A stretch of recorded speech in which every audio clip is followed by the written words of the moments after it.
Hello বন্ধুরা, আসসালামু আলাইকুম। সবাইকে স্বাগতম আমার একটা নতুন ভিডিওতে। আশা করি সবাই ভালো আছেন। আজ আমি আপনাদের যারা রোমানি এম্বাসি ফেস করবেন তাদের জন্য এই ভিডিওটি করছি, এবং তারা কি কি কাগজপত্র, কি কি ডকুমেন্টস গুলো সাজাবেন বা কিভাবে সাজাবেন, কি কি ডকুমেন্টস লাগবে সেগুলো নিয়ে আমাদের আলোচনা। এখন অনেকে বলবেন যে ভাই আমার তো দালাল আমাকে সবকিছু করে দিবে। হ্যাঁ ভাই, আপনার দালাল আপনার সবকিছু করে দিবে, তবে ইন্টারভিউ কিন্তু আপনার দালাল দিবে না, ইন্টারভিউ আপনি নিজেই দেবেন। তো সেক্ষেত্রে আপনি যদি চেক করে নেন যে আমার সবগুলো ডকুমেন্টস তারা ঠিক মতো দিয়েছে কিনা বা আমার ডকুমেন্টস গুলো সিরিয়াল অনুযায়ী আছে কিনা, সেগুলো আপনার দেখে নিতে এখানে দোষের কিছু নেই। আপনি দেখা গেছে 2 থেকে 3 মিনিট সময় ব্যয় করলেন, একটু দেখে নিলেন, তাহলে একটু শিওর হলেন। কারণ দেখা গেছে ভাই, আপনি একা একা না, তাদের ক্ষেত্রে কিন্তু তাদের অনেকেই রয়েছে, অর্থাৎ তাদের 10 জন 20 জনের ফাইল তারা একসাথে এখানে সাজায়। তো আপনার একটা ডকুমেন্টস তারা ভুল দিতেই পারে। তো আপনার একটা ডকুমেন্টস ভুল দেওয়া মানে তাদের একজন ক্লায়েন্ট নষ্ট, কিন্তু আপনার একটা ডকুমেন্টস ভুল দেওয়া মানে আপনার লাইফ নষ্ট। তো সেক্ষেত্রে আপনি যদি দেখে নেন তাহলে তো এখানে আর আপনার ভুল হওয়ার কোনো সম্ভাবনা থাকে না। তো চলুন শুরু করি, আমরা কি কি ডকুমেন্টস প্রয়োজন হয় এবং কি কি ডকুমেন্টস আমরা কিভাবে সাজাবো।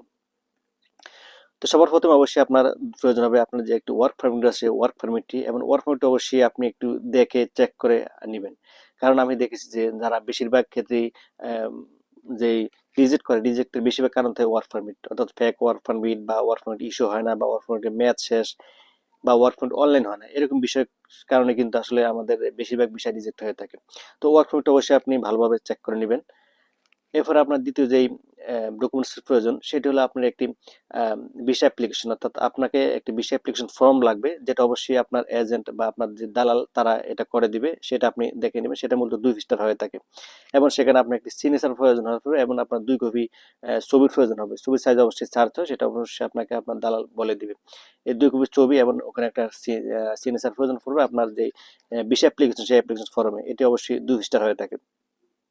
এবার আপনার যেই ডকুমেন্টস প্রয়োজন হবে, আপনার যে একটা এগ্রিমেন্ট পেপার রয়েছে সেই এগ্রিমেন্ট পেপারটি, সেটা অবশ্যই আপনার এজেন্ট বা আপনার দালাল সেটা আপনাকে প্রোভাইড করবে। সেটা আপনি একটু দেখে নিতে পারেন যে আপনাকে তারা যেরকম বলেছে, আপনার যেরকম বেতন বলেছে, আপনার কর্মঘন্টা, আপনার যেই কোম্পানি লোকেশন বা কোম্পানির নাম সবকিছু ঠিক রয়েছে কিনা, সবগুলো কিন্তু আপনি ওখানে যে এগ্রিমেন্ট পেপার সেখানে রয়েছে সেখান থেকে দেখে নেবেন। এটা অবশ্যই আপনার রোমানিয়ান ভাষা থাকবে, আপনারা চাইলে গুগলে ট্রান্সলেট করে নিতে পারবেন।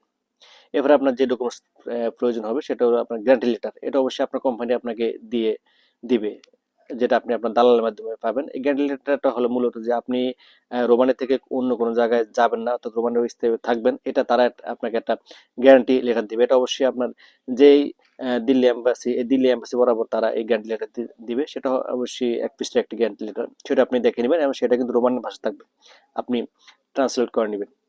এরপর আপনার যেই ডকুমেন্টস প্রয়োজন হবে, আপনার একটি পুলিশ ক্লিয়ারেন্স লাগবে এবং অবশ্যই সেটা মেয়াদ থাকা অবস্থায়।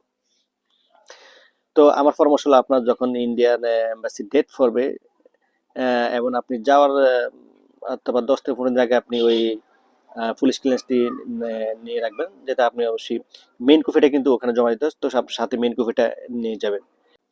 এরপর আপনার প্রয়োজন হবে একটি ইন্স্যুরেন্স। তো ইন্স্যুরেন্সটি অবশ্যই আপনি বিভিন্ন কোম্পানি ইন্স্যুরেন্স সেখানে পাবেন ইন্ডিয়াতে। বাংলাদেশ থেকে ইন্স্যুরেন্স করার কোনো দরকার নেই, কারণ বাংলাদেশ ইন্স্যুরেন্সগুলো তারা মূলত অ্যাকসেপ্ট করে না, বা করলেও ভিসার দেওয়ার হার খুবই কম। এবং ইন্ডিয়ার বিভিন্ন কোম্পানি রয়েছে, সেক্ষেত্রে আপনি বাজাজ একটি কোম্পানি রয়েছে, সেই কোম্পানির ইন্স্যুরেন্সটি করার কথা আপনার এজেন্টকে বলবেন, যদি আপনার এজেন্ট করে থাকে। আর আপনি নিজে নিজে করেন বা ইন্ডিভিজুয়াল, সেক্ষেত্রে তার বলার অপেক্ষা রাখেন, আপনি অবশ্যই বাজাজটা করার চেষ্টা করবেন। এরপর আপনার যে ডকুমেন্টস লাগবে সেটি হলো আপনি যে তাদেরকে 12,000 রুপি পেমেন্ট করছেন, সেই পেমেন্টের একটি স্লিপ লাগবে। সেটা অবশ্যই যাতে কিউআর কোড থাকে, কারণ তারা কিন্তু আপনার ফাইলটি নেওয়ার সাথে সাথে ওই কিউআর কোডটি স্ক্যান করে আপনি পেমেন্টটা সঠিকভাবে হয়েছে কিনা সেটা দেখবে। তো সেটা আপনি একটু খেয়াল করে রাখবেন কিউআর কোডটা আমরা হয়েছে কিনা। তারা বিভিন্নভাবে এটা পে করে থাকে, যেমন ইন্ডিয়াতে ফোন পে রয়েছে, গুগল পে রয়েছে, ইত্যাদির মাধ্যমে তারা পেমেন্ট করে থাকে। তো যারা যেভাবে পেমেন্ট করুক, এটা আসলে সমস্যার কিছু না, আপনি জাস্ট কিউআর কোডটি আছে কিনা সেটা দেখে নেবেন। মূলত এই ডকুমেন্টস গুলো আপনার লাগবে, একদম মাস্ট। এগুলো ছাড়া কিন্তু আপনার কোনো ফাইল জমা হবে না। তার সাথে অবশ্যই আপনার পাসপোর্ট লাগবে, সেটা অবশ্যই আপনি মাথায় রাখবেন, এবং পাসপোর্টের অবশ্যই আপনি ফটোকপি সেখানে দিবেন।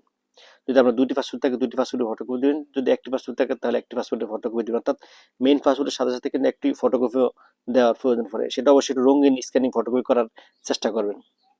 এবার আপনি বাড়তি কি কি ডকুমেন্টস দিতে পারেন, আসলে বাড়তি ডকুমেন্টস তারা দিলেও ওরকম ভাবে তারা চায় না। তো বাড়তি ডকুমেন্টস এই ফাইলের সাথে দেওয়ার প্রয়োজন নেই, জাস্ট আপনি ওই ডকুমেন্টস আপনার কাছে রাখবেন। যখন তারা চাবে যে আপনার এক্সপিরিয়েন্স সার্টিফিকেট দেখান, তখন আপনি বের করে দেখালেন, আর যদি না আসে তাহলে দেখানোর কোনো দরকার নেই।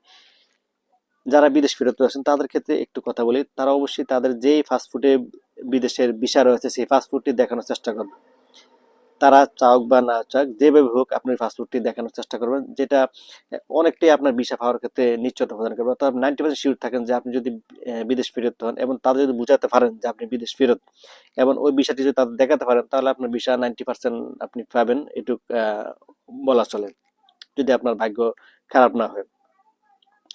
তো এবার চলে আপনি ডকুমেন্টস কিভাবে সাজাবেন বা দেখবেন কিভাবে সাজানো রয়েছে কিনা। তো সবার প্রথমে আপনি পাসপোর্ট আপনার হাতে রয়েছে, সবার প্রথমে আপনার যে ভিসা অ্যাপ্লিকেশন ফর্মটি সেটি থাকবে।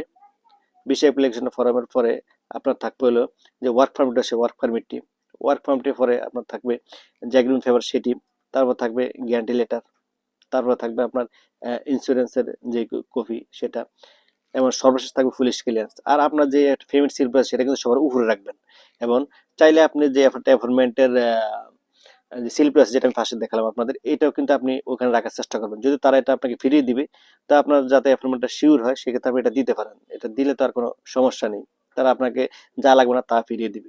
তো আশা করি এইভাবে যদি আপনি ডকুমেন্টগুলি সাজান, বা আপনার যে এজেন্ট বা দালাল উনি যদি এইভাবে সাজিয়ে দেন, আপনি যদি একটু দেখে নেন যে সবগুলো ডকুমেন্টস আমার এখানে এসেছে কিনা, তাহলে আশা করি যদি আপনার আর্টিকেল 27 দেয়, অর্থাৎ আপনি যদি তাদের সন্দেহভাজন হন, সেক্ষেত্রে হয়তো ভিসা দিবে না। অন্যথায় আসলে আপনার ভিসা না দেওয়ার কোনো কারণ নেই।